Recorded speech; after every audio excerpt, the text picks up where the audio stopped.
High in the Himalayas, nestled amongst ancient cedars, lived a young boy named Tenzin. He felt lost, adrift in a sea of unanswered questions. His family, though loving, couldn't understand his restless spirit. Tenzin longed for peace, for answers to the mysteries of life. One day, he heard whispers of a wise monk who lived alone in a secluded monastery. The villagers spoke of his serenity, his deep understanding of the human heart. Hope flickered within Tenzin. Could this monk hold the key to his happiness? With a knapsack filled with meager belongings and a heart full of yearning, Tenzin set off on a journey to find the monk. The mountain path was steep and treacherous, but his determination spurred him onward. He yearned for the wisdom that promised solace. After days of arduous climbing, he reached the summit. There, perched on the edge of the world, stood the monastery, bathed in the golden light of the setting sun. Tenzin's heart pounded with a mix of trepidation and anticipation. He had found the monk's sanctuary. The monastery door creaked open, revealing a space of stark simplicity. A gentle smile greeted Tenzin. It was the monk, his eyes radiating warmth and wisdom. His presence exuded a quiet strength that calmed Tenzin's restless heart. "Welcome, young one," the monk's voice was a soothing balm. "You seek answers, I see." Tenzin, overwhelmed, could only nod. He felt an instant connection with this man of peace. The monk led him inside. The monastery was a sanctuary of silence. Sunlight streamed through small windows, illuminating dust motes dancing in the air. The air hummed with a palpable energy, a stillness that Tenzin could almost taste. "This is a place of solitude," the monk explained, "where one comes face to face with oneself." Tenzin, though initially apprehensive, felt strangely drawn to the peaceful atmosphere. Days turned into weeks as Tenzin settled into the rhythm of the monastery. The monk, his name was Dorgo, became his guide. Dorgo spoke little, but his words held the weight of experience, each syllable imbued with meaning. "Solitude," Dorgo explained one crisp morning, "is not about being alone. It is about being present with oneself."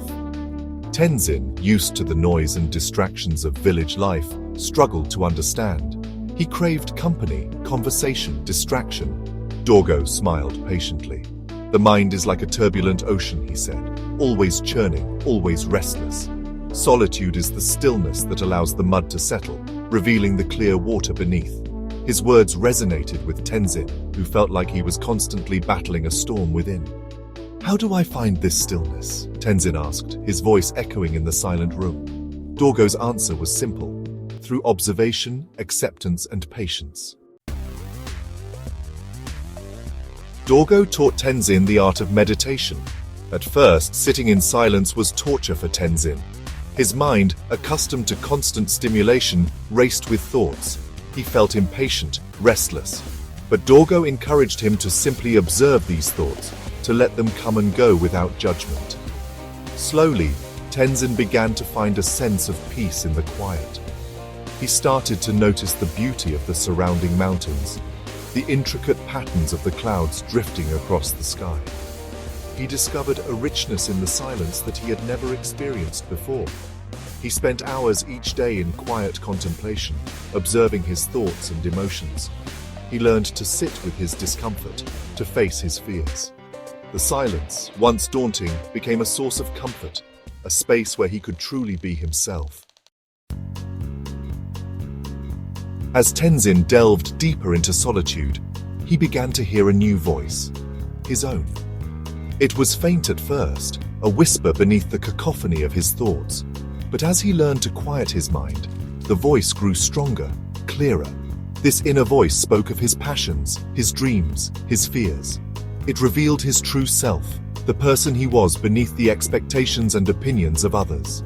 Tenzin listened intently, learning to trust his intuition, his inner compass. He discovered a love for writing, for capturing the beauty of the world around him in words. He wrote poems about the mountains, about the silence, about the lessons he was learning. He poured his heart and soul into his writing, finding solace and expression in the written word. Life at the monastery was simple. stripped bare of material possessions and worldly distractions. Tenzin, used to the comforts of village life, found an unexpected joy in this simplicity. He learned to appreciate the basic necessities: food, shelter, warmth. He helped Dorgo tend the small vegetable garden, feeling the earth beneath his fingernails, the sun on his back. He chopped wood for the fire, feeling grateful for the warmth it provided. He found satisfaction in these simple tasks, a sense of purpose he had never known before. He realized that true happiness didn't lie in possessions or achievements, but in appreciating the present moment, in finding contentment in the ordinary. The solitude had opened his eyes to the beauty of the everyday. One day, a fierce storm raged across the mountaintop, shaking the very foundations of the monastery. Tenzin felt a surge of fear. He sought out Dorgo, seeking comfort in the face of the storm, but Dorgo was calm, his face etched with a peaceful acceptance. He placed a hand on Tenzin's shoulder and said, "Just as a tree grows stronger by weathering the storms, so too does the human spirit grow stronger through solitude." Tenzin pondered these words. He realized that solitude had not made him weak, but strong. It had taught him to face his fears, to find peace within himself. He knew that he could weather any storm, both internal and external. The storm raged on through the night, but Tenzin felt no fear. He sat in meditation, finding solace in the midst of the chaos. He realized that true strength lay not in avoiding life's challenges, but in facing them with courage and resilience. Weeks turned into months. Tenzin blossomed under Dorgo's guidance. He was no longer the lost boy who had arrived at the monastery. He had found his center, his inner compass. The solitude had been his teacher, his guide. He felt a newfound confidence, a quiet strength that radiated from within. He knew that he could face the world with all its complexities and challenges and remain true to himself. He was ready to share the lessons he had learned. With a heart full of gratitude, Tenzin knew it was time to leave the monastery. He embraced Dorgo, thanking him for his wisdom and guidance. Dorgo smiled, his eyes twinkling.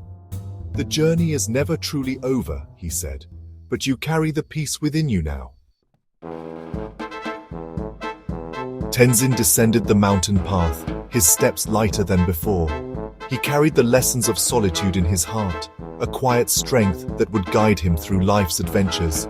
He knew he would never be truly alone, for he carried the peace of the mountains within him.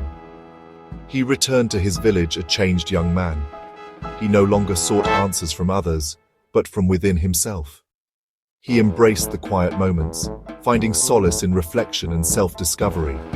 He shared his newfound wisdom with others, inspiring them to seek their own truth. Tenzin's journey taught him that solitude is not about isolation, but about connection. Connection to oneself, to the world around us, and to something far greater than ourselves. It is a journey of self-discovery, of finding peace and strength within.